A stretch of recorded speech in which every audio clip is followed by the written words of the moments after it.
Welcome to the English Conversation Hub. I'm Ava, And I'm Oliver.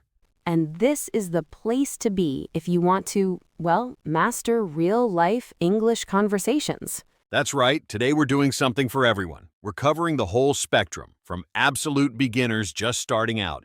To advanced speakers who want to sound more natural, we've got you covered.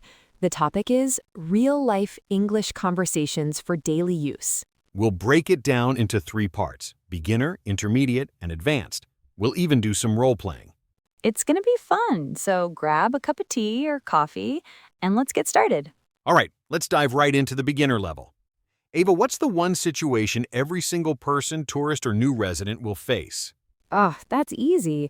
Ordering food or a drink, it's like the universal first challenge. Exactly. It can be super intimidating. The barista is busy, there's a line behind you. So let's make it simple. Imagine we're at a coffee shop. I'll be the customer, you be the barista. Ready? Ready. Hi, welcome. What can I get for you? Hi, can I have a large latte, please? Sure. Anything else for you today? No, that's all. Thanks. Okay, that'll be $4.50. Here you go. Thanks. We'll call your name when it's ready. Great, thank you. Okay, scene. See? Simple, direct. Oliver, you used the magic phrase. Can I have...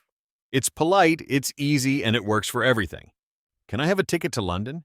Can I have a menu, please? Right. And another key one is that'll be, which is short for that will be. It's how you'll often hear prices. And my line, anything else for you, is super common. And the response, no, that's all, or no, that's it, is perfect. You don't need a long sentence. Short and clear is best when you're starting. Exactly. Let's do another one. Asking for directions. This one causes so much anxiety. Oh yeah, okay, this time you're lost. I'm a local. Okay. Excuse me? Yes?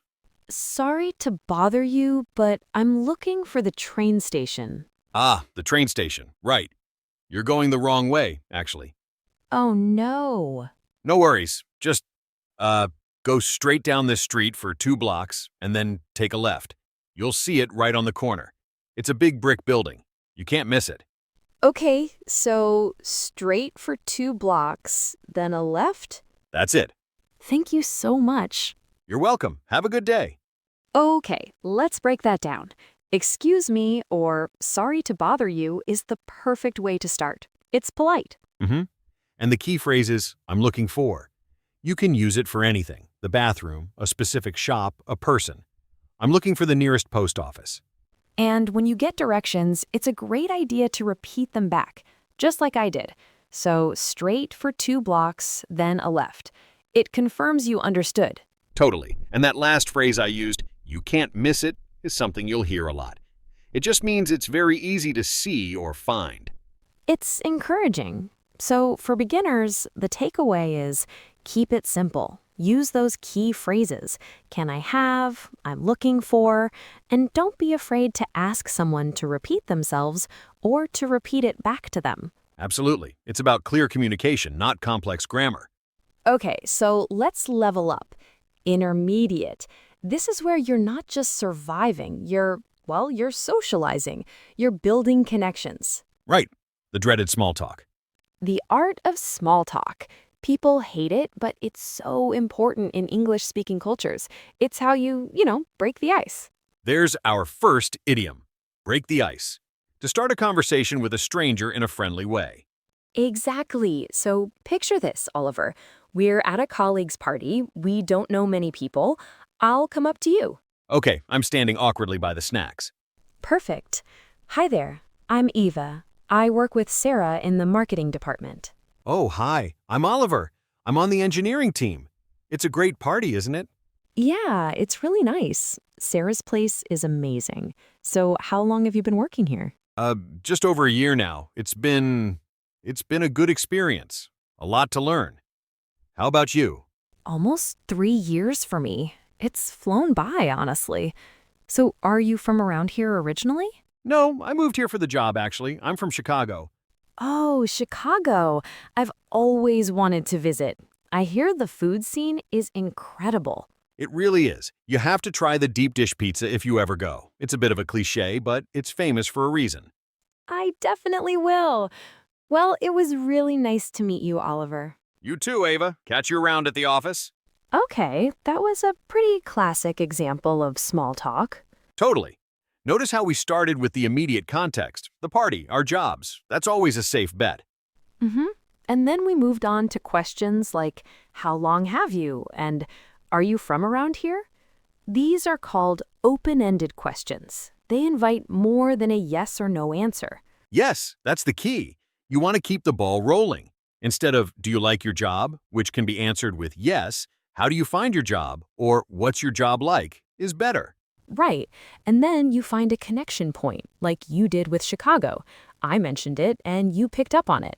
That's active listening. It shows you're actually paying attention. Mm-hmm. Let's talk about another intermediate skill. Expressing opinions and agreeing or disagreeing politely. Oh, this is a big one, especially in a professional setting. You don't want to sound too aggressive. Exactly.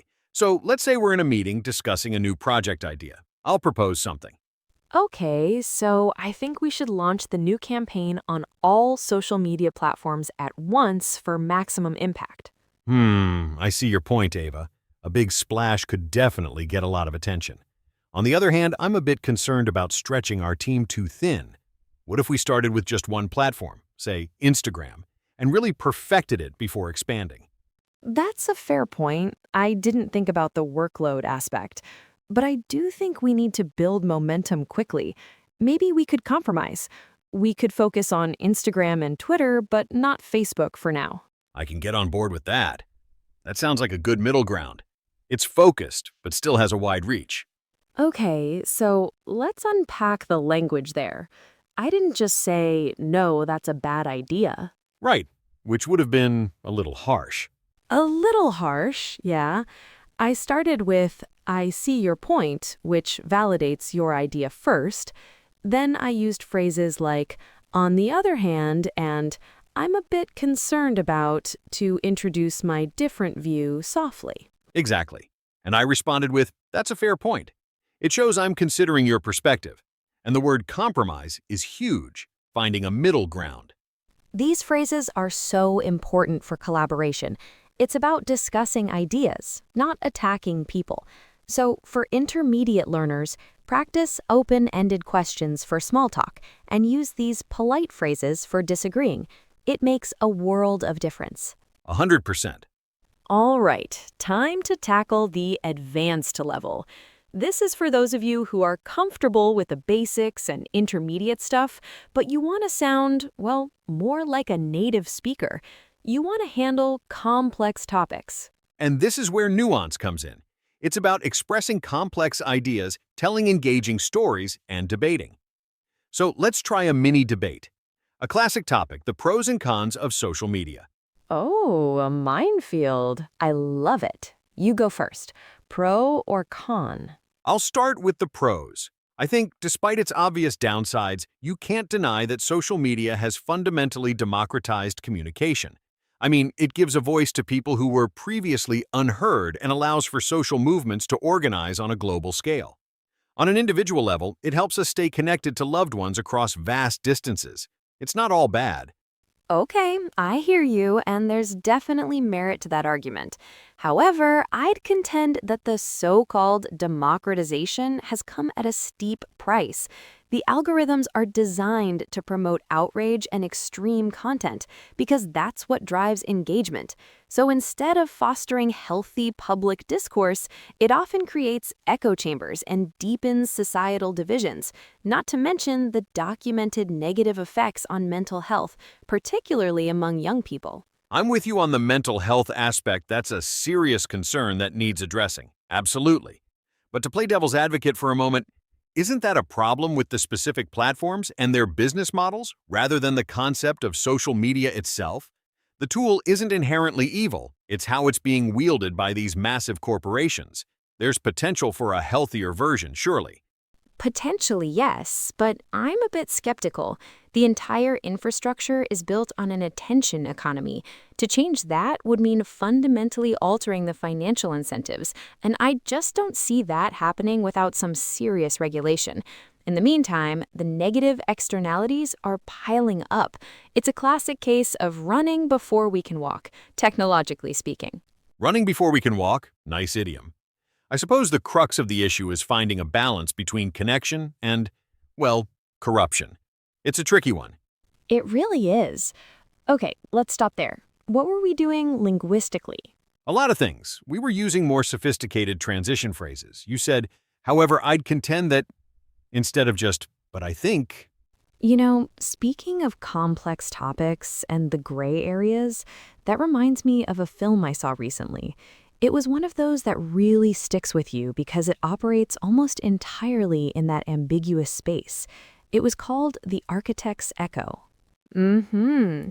And you used to play devil's advocate, which is a great idiom for arguing a point you don't necessarily believe, just for the sake of debate. Oh, I've heard about that one. It's been getting a lot of buzz. Critics are raving about it, but I've also heard it's quite divisive. I haven't had the chance to see it yet, though. I'm a bit behind on my watch list. What's the central premise? We also used more abstract vocabulary, like democratized communication, echo chambers, societal divisions, and negative externalities. This is key for advanced discussions. Absolutely. Another thing is structuring the argument. We didn't just state opinions, we'd acknowledge the other person's point first. I hear you. I'm with you on that, before introducing our own counterpoint. It makes the debate feel more collaborative and less confrontational. It does. And using phrases like, I suppose the crux of the issue is, helps to summarize and find the core of the problem. It shows a deeper level of analysis.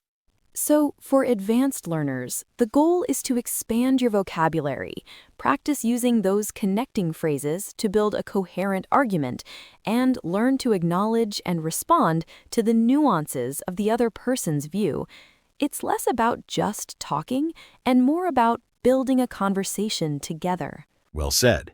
And that just about brings us to the end of our episode. Wow, that flew by. We've covered a lot of ground today, from a simple, can I have a coffee? All the way to debating the socio-technological impact of social media. It just goes to show, there's always a next step in your English learning journey. The important thing is to just start.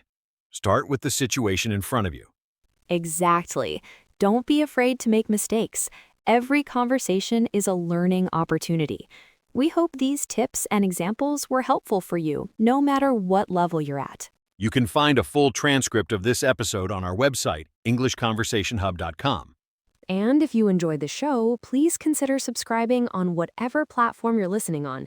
It really helps us out. Thanks so much for tuning in. I'm Oliver. And I'm Ava. Until next time, happy chatting.